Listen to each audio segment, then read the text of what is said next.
ಇಲ್ಲಿ win ಆಗಿ ಕರ್ನಾಟಕದಲ್ಲಿ ಸಿಲ್ಕ್ ಟೌನ್ ಎಂದು ಕರೆಯಲ್ಪಡುವ ನಗರ ಯಾವುದು? ಕರ್ನಾಟಕ ರಾಜ್ಯದ ಮರ ಯಾವುದು? ಮರ ರಾಜ್ಯ ಮರ. ಏನ್ ಹಂಗ್ ನೋಡ್ತಾ ಇದ್ದೀರಾ? ಸಿಂಹ ಅಲ್ಲಿದೆ ನೋಡಿ.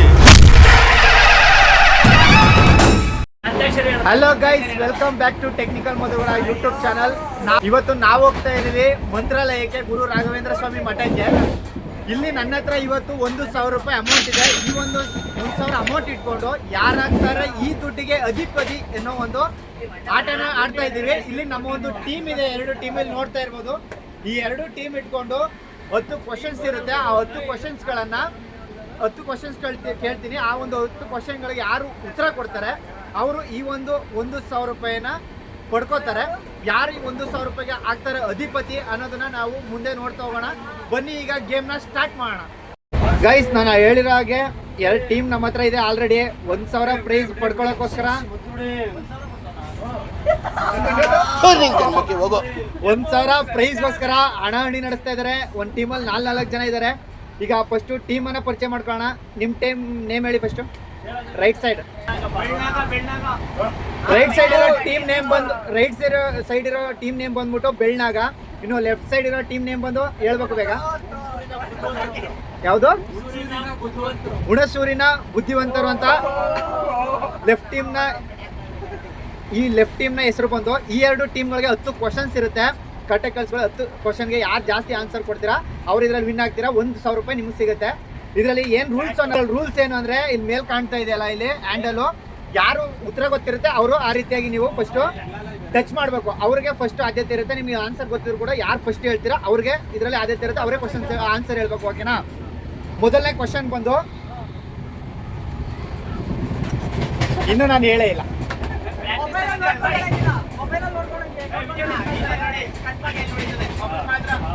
ಮೊದಲನೇ ಕ್ವಶನ್ ನಮ್ಮ ಕನ್ನಡದ ಮೊದಲ ಚಲನಚಿತ್ರ ಯಾವುದು?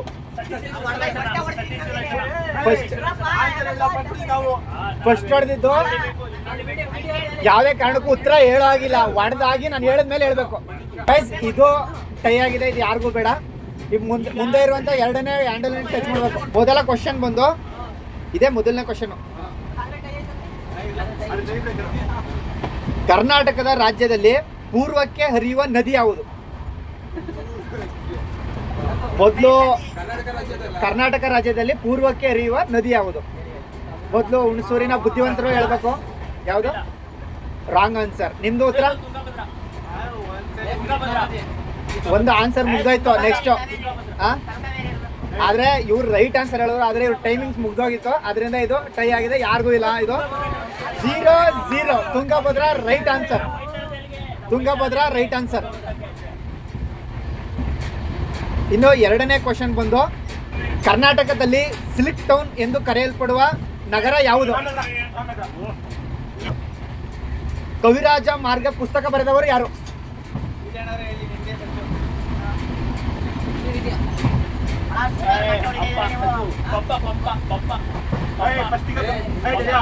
ಇದರಲ್ಲಿ ಕರೆಕ್ಟಾಗಿ ಕವಿರಾಜ ಮಾರ್ಗ. ಇದರಲ್ಲಿ ಫಸ್ಟ್ ಆನ್ಸರ್ ಹೇಳಿರೋದು ಇವರು. ಆದ್ರೆ ಇದರಲ್ಲಿ ಇತಿಹಾಸದ ಪ್ರಕಾರ 2 ಹೆಸರು ಇರೋದು. ಒಂದು ಅಮೋಘ ವರ್ಷ, ಒಂದನೇ ಅಮೋಘ ವರ್ಷ, ಮತ್ತೆ ಶ್ರೀವಿಜಯ ರೈಟ್ ಆನ್ಸರ್ ಗೆದ್ದಿರೋದು ಬಂದು ಟೀಮ್ ಬೆಳ್ಳಾಗ ಟೀಮ್ ಗೆದ್ದಿದೆ. ಅದನ್ನೇ ನಾನು ಹೇಳ್ಬಿಡ್ದಪ್ಪ. ಅಲ್ಲ. 3ನೇ ಕ್ವಶನ್ ಬಂದು, ಕರ್ನಾಟಕದಲ್ಲಿರುವ ರಾಷ್ಟ್ರೀಯ ಉದ್ಯಾನವನಗಳ ಸಂಖ್ಯೆ ಎಷ್ಟು? ಮೊದಲು ಬಂದು ನಮ್ಮ ಬೆಳ್ನಾಗ ಟೀಮು ಮೊದಲು ಟ್ಯಾಪ್ ಮಾಡಿದೆ. ನಿಮ್ಮ ಉತ್ತರ 5. Right answer. 5 ನಮ್ಮ ಕರ್ನಾಟಕದಲ್ಲಿ 5 ರಾಷ್ಟ್ರೀಯ ಉದ್ಯಾನವನಗಳಿವೆ. ಇನ್ನು 6ನೇ ಕ್ವಶನ್ ಬಂದು, ಹಂಪಿ ಸ್ಮಾರಕಗಳು ಇರುವ ಜಿಲ್ಲೆ ಯಾವುದು? ಫಸ್ಟ್ ಟ್ಯಾಪ್ ಮಾಡಿರೋದು ಬೆಳ್ನಾಗ ಟೀಮು. ನಿಮ್ಮ ಉತ್ತರ?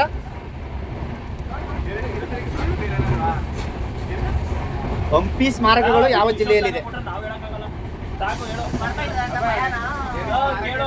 Time over. ನಿಮ್ದು? ಬಳ್ಳಾರಿ. ಸ್ಮಾರಕಗಳು ಬಳ್ಳಾರಿ. ರೈಟ್ ಆನ್ಸರ್ ಬಂದ್ಬಿಟ್ಟು ಇದು ಯಾವುದೇ ಇದಿಲ್ಲ. ಪಾಯಿಂಟ್ ಬಂದು ಬೆಳ್ನಾಗ ಟೀಮ್ 2, ಹುಣಸೂರಿನ ಬುದ್ಧಿವಂತರು ಬಂದು 0. 4 ಕ್ವಶನ್ ಆಗಿದೆ. 5ನೇ ಕ್ವಶನ್ ಬಂದು ಮೊದಲ ಆಂಗ್ಲೋ ಮೈಸೂರು ಯುದ್ಧ ನಡೆದದ್ದು ಯಾವಾಗ? ಮೊದಲು ಟ್ಯಾಪ್ ಮಾಡಬೇಕು. ಹುಣಸೂರಿನ ಬುದ್ಧಿವಂತರು ಟ್ಯಾಪ್ ಮಾಡಿದ್ದಾರೆ. ಮೊದಲು ನಿಮ್ಮ ಉತ್ತರ. 1746. ನಿಮ್ಗೇನಾದ್ರು ಉತ್ತರ ಗೊತ್ತಿದ್ಯಾ? ಬೆಳ್ನಾಗ ಟೀಮ್ ಇಬ್ರದ್ದು ತಪ್ಪು. 1767. ಇಬ್ರಿಗೂ 0. ಟೀಮ್ ಪಾಯಿಂಟ್ ಬಂದು 2, 0. ಇನ್ನು 6ನೇ ಕ್ವಶನ್ ಬಂದು ಬೆಂಗಳೂರಿನ ವಿಶ್ವವಿದ್ಯಾನಿಲಯ ಯಾವ ವರ್ಷ ಸ್ಥಾಪಿಸಲಾಯಿತು? ಬೆಂಗಳೂರಿನ ವಿಶ್ವವಿದ್ಯಾನಿಲಯ ಯಾವ ವರ್ಷದಲ್ಲಿ ಸ್ಥಾಪಿಸಲಾಯಿತು? ಫಸ್ಟ್ ಟ್ಯಾಪ್ ಮಾಡಿರೋದು ಹುಣಸೂರಿನ ಬುದ್ಧಿವಂತರು ಹೇಳ್ಬೇಕು. ನಿಮ್ಮ ಉತ್ತರ. ಟೈಮ್ ಹೋಗ್ತಾ ಇದೆ, ಹೇಳ್ಬೇಕು. 1862. ನಿಮ್ಮ ಉತ್ತರ ಗೊತ್ತಿಲ್ಲ. ಉತ್ತರ ಬೇಗ ಹೇಳ್ಬೇಕು. ಇಬ್ರದ್ದು ತಪ್ಪು ಉತ್ತರ. 6ನೇ ಪ್ರಶ್ನೆಗೂ ಉತ್ತರ ತಪ್ಪು ಕೊಟ್ಟಿದ್ದಾರೆ. 1866 ಸರಿಯಾದ ಉತ್ತರ. ಪಾಯಿಂಟ್ ಬಂದು 2, 0. 6ನೇ ಕ್ವಶನ್ ಆಗಿದ್ರು ಕೂಡ 2, 0 ಆಗಿದೆ. ಬೆಳ್ನಾಗ ಟೀಮು ಮುಂದೆ ನುಗ್ಗಿದೆ, 2 ಅಂತರದಲ್ಲಿದೆ. ಇನ್ನು ನೆಕ್ಸ್ಟ್ ಬಂದು 7ನೇ ಪ್ರಶ್ನೆ ಬಂದು ಕರ್ನಾಟಕ ರಾಜ್ಯದ ಮರ ಯಾವುದು? ರಾಜ್ಯ ಮರ. ಆನ್ಸರ್ ಮುಂಚೆ ಹೇಳ್ಬಾರ್ದಾಗಿತ್ತು, ಆದ್ರೆ ರೈಟ್ ಆನ್ಸರ್ ಅದು.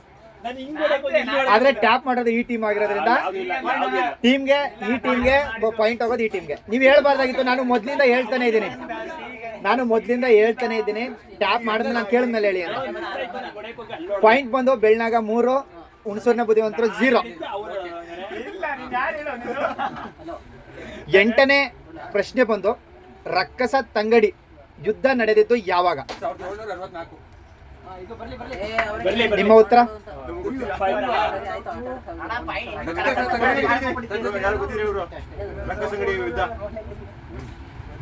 ಟೈಮ್ ಹೋಗ್ತಾ ಇದೆ. ಸರಿಯಾದ ಉತ್ತರ ಬಂದು 1565. ಪಾಯಿಂಟು ಯಾರಿಗೂ ಇಲ್ಲ. 8ನೇ ಕ್ವಶನ್ ಬಂದು ಚಿತ್ರದುರ್ಗದಲ್ಲಿರುವ ಬ್ರಹ್ಮಗಿರಿ ಶಾಸನವು ಯಾವ ಚಕ್ರವರ್ತಿಗೆ ಸೇರಿದೆ? ಮೊದಲು ಬಂದು ಹುಣಸೂರಿನ ಬುದ್ಧಿವಂತರು ಟ್ಯಾಪ್ ಮಾಡಿದ್ದಾರೆ. ಉತ್ತರ.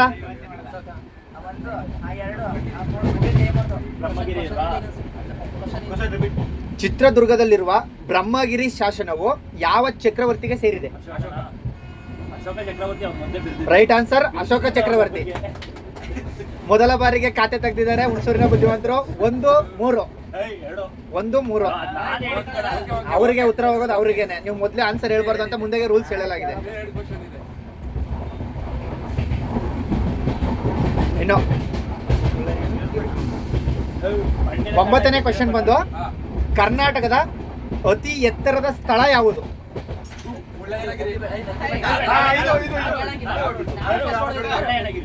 ಫಸ್ಟ್ ಟ್ಯಾಪ್ ಮಾಡಿದ್ದು ಇವ್ರೇನೆ, ಮುಳ್ಳಯ್ಯನಗಿರಿ. Right answer. ಪಾಯಿಂಟ್ ಬಂದು 2, 3. Last question. ಇವ್ರು ಉತ್ತರ ಕೊಟ್ರೆ ಟೈ ಆಗುತ್ತೆ. ನೀವು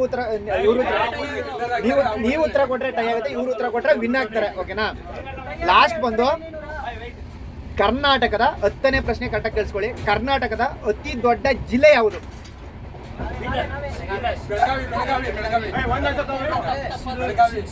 ಅವ್ರ ಟೈಮ್ ಇತ್ತು. ಬೆಳಗಾವಿ. ಈಗ 2 ಟೀಮ್ ಕೂಡ ಟೈ ಆಗಿದೆ. 3-3. ಬೆಳ್ನಾಗ ಟೀಮು 3 ಪಾಯಿಂಟ್ ತಗೊಂಡಿದೆ. ಹುಣಸೂರಿನ ಬುದ್ಧಿವಂತ ಟೀಮ್ ಕೂಡ 3 ಪಾಯಿಂಟ್ ತಗೊಂಡಿದೆ. ಈಗ ಲಾಸ್ಟ್ ಫೈನಲ್ ಕ್ವಶನ್ ಯಾರು ಉತ್ತರ ಕೊಡ್ತೀರಾ ಅವರು ವಿನ್ ಆಗ್ತೀರಾ. ನಿಮಗೆ 1000 ರೂಪಾಯಿ ಪ್ರೈಸ್ ಸಿಗುತ್ತೆ. ಓಕೆನಾ? ಲಾಸ್ಟ್ ಕ್ವಶನ್ ಬಂದು ಕರ್ನಾಟಕದ, ಇದು ವಿನ್ನಿಂಗ್ ಕ್ವಶನ್. ಕರ್ನಾಟಕದ ಒಟ್ಟು ಲೋಕಸಭಾ ಸ್ಥಾನಗಳೆಷ್ಟು? ಫಸ್ಟ್ ಹೊಡೆದಿರೋದು ಹುಣಸೂರಿನ ಬುದ್ಧಿವಂತರು. ಬೇಗ ಹೇಳ್ಬೇಕು ಉತ್ತರ.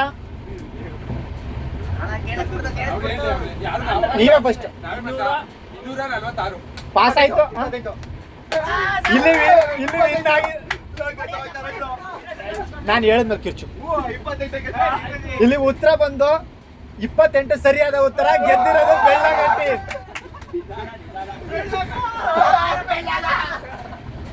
ಬೆಳ್ಳಗಟ್ಟಿ ವಿಜಯೋತ್ಸವವನ್ನು ಆಚರಿಸುತ್ತಿದೆ. ನಾನು ಹೇಳಿರೋ ಹಾಗೆ ಇವ್ರಿಗೆ ಈಗ 1000 ರೂಪಾಯಿ ಅಮೌಂಟ್ ಅನ್ನ ಕೊಡ್ತೀನಿ.